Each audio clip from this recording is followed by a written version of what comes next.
Hello everyone. जैसे कि मैंने आपको बोला था कि मैं एक आपको ऐसा क्वेश्चंस कराऊंगी जिसमें आपकी सारी एडजस्टमेंट्स जो है अकाउंटिंग इक्वेशन की वो कंप्लीट हो जाएगी, और मैंने आपको वो क्वेश्चन करा भी दिए हैं। बट मैंने आपको बोला था कि इस क्वेश्चन में ऑलमोस्ट 90% एडजस्टमेंट कंप्लीट है। जो 10% एडजस्टमेंट्स जो रह गई है वो मैं आपको नेक्स्ट क्वेश्चन में कराऊंगी। तो बस वो यही क्वेश्चन है जिसमें जो हमारी 4-5 एडजस्टमेंट्स जो रह गई थी हम उनको सॉल्व करेंगे। ऑलमोस्ट 20 एडजस्टमेंट्स जो है वो मैंने आपको पहले वाले क्वेश्चन में सॉल्व कराई थी, और ये कुछ 5 एडजस्टमेंट्स जो हैं जो मैं आपको इस क्वेश्चन में सॉल्व कराऊंगी। तो चलिए फिर स्टार्ट करते हैं। तो क्वेश्चन आपको दे रखा है कि prove that the accounting equation is satisfied in the following transaction of Sudhir. Sudhir ने स्टार्ट करा है business with cash 50,000, goods 20,000 and building 2 lakh. Second adjustment is bought goods for cash rupees 15,000 and on credit rupees 10,000. Third is goods costing 24,000 sold at a profit of 33.1/3%, half the payment received in cash. And fourth one is purchased furniture for office use rupees 6,000 and for household use of Sudhir rupees 4,000. Last one is depreciation charged on building rupees 10,000. तो चलिए फिर start करते हैं। First adjustment में आपको दे रखा है कि उसने सुधीर ने स्टार्ट करा है बिजनेस विथ कैश। कैश आपका कहाँ पर आएगा? एसेट साइड में, तो हम कैश लिख देंगे एसेट साइड में, प्लस विद गुड्स। गुड्स मतलब आपके स्टॉक में चले जाएंगे, एंड बिल्डिंग, बिल्डिंग भी आपकी एसेट में ही जाएगा। तो अमाउंट डाल दीजिए। मैंने यहाँ पर अमाउंट नहीं लिखा है, बट आप जो ट्रांजेक्शन्स में लिखो उसमें आप पूरा का पूरा लिखा करो, like started business with cash rupees 50,000, goods 20,000, ऐसे करके। ओके, तो कैश में आ जाएगा आपका 50,000, स्टॉक लिया है इन्होंने 20,000 का, बिल्डिंग ली है इन्होंने 2 लाख की। ओके, तो कैपिटल में टोटल आपका चला जाएगा 2,70,000। ठीक है, न्यू इक्वेशन आपकी यही रहेगी क्योंकि अभी कोई एडजस्टमेंट था नहीं, यही था बस।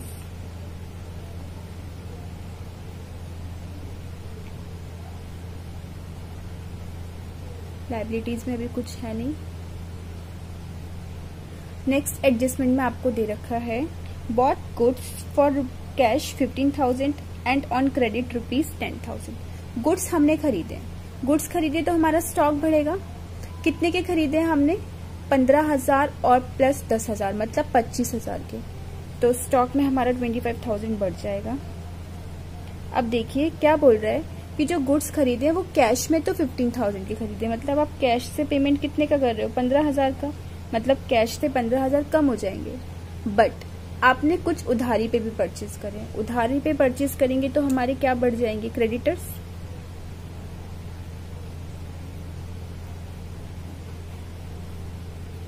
तो क्रेडिटर्स को बढ़ा दीजिए।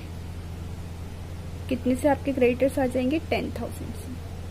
ठीक है, तो न्यू इक्वेशन बनी। 50 में से 15 माइनस कर देंगे तो 35,000 का कैश, 45,000 का आपका स्टॉक, 2 लाख की आपकी बिल्डिंग, 10,000 के क्रेडिटर्स चल ही रहे थे, और 2,70,000 का आपका कैपिटल भी चल रहा था। नेक्स्ट एडजस्टमेंट थोड़ी इंपॉर्टेंट एडजस्टमेंट है, समझिए उसे। उसमें आपको दे रखा है गुड्स जिनकी कॉस्टिंग थी 24,000, उन गुड्स को आपने बेच दिया। अब जब आप बेचोगे तो फायदे पे ही तो बेचोगे। फायदा कितना दे रखा है? जो आपने बेचा है उस पर 33.1/3% का हमें हुआ है प्रॉफिट। अच्छा ठीक है, उसमें से जो आधी पेमेंट है वो हमें कैश में रिसीव हुई है और आधी अभी पेमेंट हमें नहीं की गई। देखिए मैं आपको कैलकुलेट करके बताती हूँ पहले। देखिए इसमें आपको जो गुड्स हैं उनकी सीपी कितनी दे रखी है? उनकी सीपी आपको दे रखी है 24,000। मैं आपको एक वर्किंग नोट में करके दिखा रही हूँ। ठीक है, अब ये जो गुड्स हैं, सेलिंग प्राइस क्या होती है? सेलिंग प्राइस होती है सीपी प्लस प्रॉफिट। प्रॉफिट का जो परसेंट है वो हमेशा किस पे लगता है? सीपी पर। तो चलिए प्रॉफिट को कैलकुलेट कर लेते हैं। मैंने आपको बताया प्रॉफिट का रेट जो परसेंटेज का है वो हमेशा किस पे लगता है? सीपी पर। कितना परसेंट रेट दे रखा है? 33.1/3%। अब देखिए 33 1/3% है, इसको कैसे लिखेंगे? 3 का मल्टीप्लाई 33 से करेंगे और उसमें 1 को ऐड कर देंगे तो कितना आ जाएगा 100/3। परसेंटेज तो अपॉन में क्या लिख देंगे 100, 100 से 100 कैंसिल हो जाएगा और 3 8 जा 24।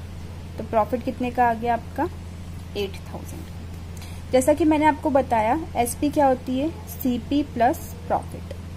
सीपी कितनी थी आपकी 24,000, उसमें आप प्रॉफिट को ऐड कर दीजिए 8000, मतलब आपने उसको बेचा कितने का, आपने उसको बेचा है 32,000 का। अब 32,000 में से भी वो बोल रहा है कि आधी तो किस में रिसीव हुआ है, हमें कैश रिसीव हो गया, और जो हमें कैश रिसीव नहीं हुआ वो किस में चला जाएगा, वो हो जाएंगे आपके डेटर्स। क्लियर हुआ ये चीज? तो देखो क्या होगा इसमें कि उसने क्या करा है, बेचा है ना, जिसकी कॉस्ट कितनी थी 24,000, गुड्स को ही तो बेचा है, तो आप गुड्स में से 24,000 मतलब स्टॉक में से आप माइनस कर दोगे 24,000 को। क्लियर हुआ ये चीज कि हम स्टॉक में से 24,000 को कर देंगे माइनस, ठीक है। उसके बाद आपको कैश मिला है, जब आप बेचोगे तो 16,000 का कैश मिला है तो कैश में ऐड हो जाएगा। बाकी ये जो 16,000 का उसने कैश नहीं दिया है तो हम ये डेटर्स में डाल देंगे कि इन फ्यूचर हमें पेमेंट कर देगा। अब क्या हो रहा है, फायदा हो रहा है 8,000 का। फायदा हम किस में डालते हैं, हमेशा फायदा हम डालते हैं कैपिटल में, तो आप 8,000 को कैपिटल में कर दोगे ऐड। तो चलिए इसको करते हैं।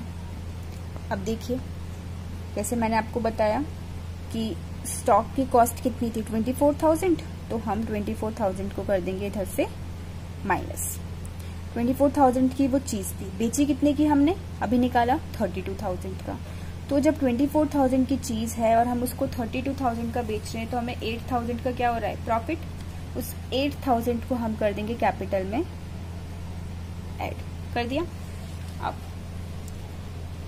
उसमें से वो कह रहा है कि हाफ पेमेंट मिल रही है, हमें 32,000 का ही तो सोल्ड करा है, तो हाफ पेमेंट मिल रही है तो कैश में 16,000 को हम कर देंगे ऐड, पर जो आधी जो पेमेंट है वो अभी हमें नहीं मिल रही तो उसके खुल जाएंगे हमारे डेटर्स। होप आपको ये चीज क्लियर हुई होगी। ओके, नेक्स्ट एडजस्टमेंट आपको क्या दे रखा है, नेक्स्ट एडजस्टमेंट दे रखा है purchased furniture for office use. उसने ऑफिस यूज के लिए फर्नीचर परचेज करा है, कितने का 6,000 रुपए का। अब देखो मैं इसको अलग अलग करके दिखा देती हूँ, पहले हम न्यू इक्वेशन तो बना लें।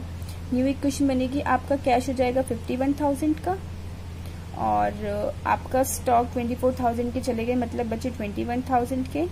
बिल्डिंग आपकी 2 लाख की चली रही थी, डेटर्स आ गए आपके 16,000 के, और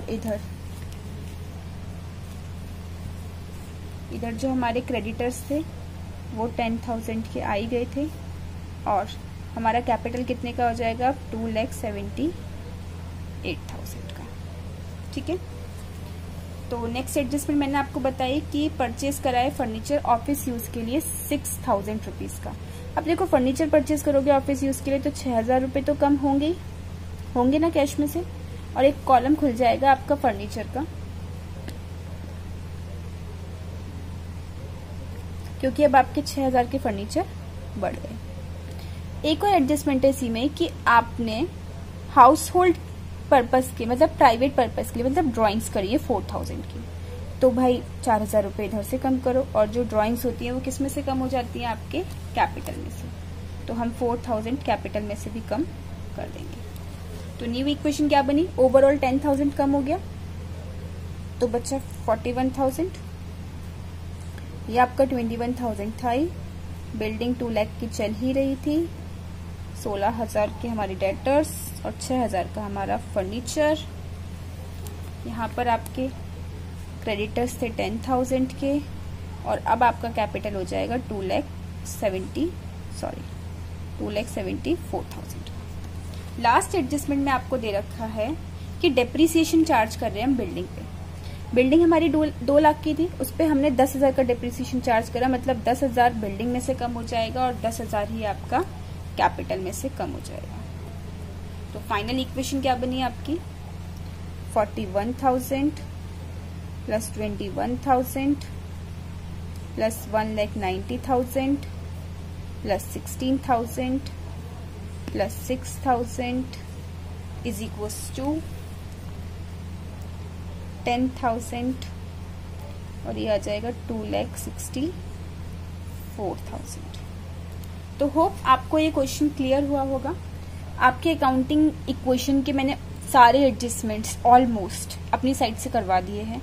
फिर भी आपको कोई क्वेरी हो, आप देखिए क्वेरी का कोई भी क्वेश्चन पूछना चाहते हो तो आप कमेंट बॉक्स में कर सकते हो, मैं उस क्वेश्चन को सॉल्व करके उसका वीडियो डाल दूंगी। अगर आप चैनल के साथ जुड़ना चाहते हैं और अपने अकाउंट्स के क्लास 11th के सिलेबस को कंप्लीट करना चाहते हैं तो प्लीज चैनल को सब्सक्राइब कीजिए, वीडियो को लाइक कीजिए और अपने फ्रेंड्स के साथ शेयर कीजिए। Thank you for watching, bye bye, take care.